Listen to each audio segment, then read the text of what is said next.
When I first met Jenna, she seemed like the ideal roommate. Polite, clean, and always paid her share of the bills on time. But then the sleepwalking started. At first, it was harmless. I'd hear her shuffling around the kitchen or muttering nonsense in the living room.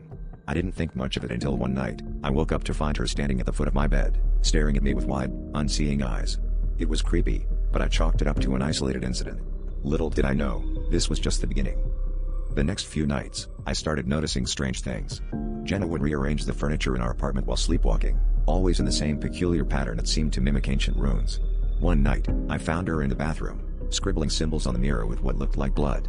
My heart pounded as I wiped the mirror clean, only to discover my hands stained red. It wasn't blood, it was something far more sinister, an inky substance that felt alive. I decided then that I needed to confront her about it. When I brought it up the following morning, Jenna looked genuinely puzzled and even scared. She insisted she had no memory of her nocturnal activities. I could see the fear in her eyes and, for a moment, I felt guilty for suspecting her of any malice. But that same night, I set up a camera in the living room to capture her sleepwalking. What I saw the next day chilled me to the bone. The footage showed Jenna standing in front of the mirror, chanting in a language I couldn't understand.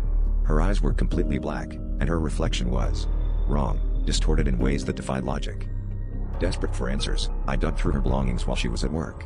Hidden beneath her mattress, I found a journal filled with the same symbols and a chilling narrative of possession. Jenna had been fighting this entity for years, and it was getting stronger. That night, I heard her chanting again, louder and more frantic. I burst into her room to find her levitating above her bed, eyes rolled back and the inky substance oozing from her mouth.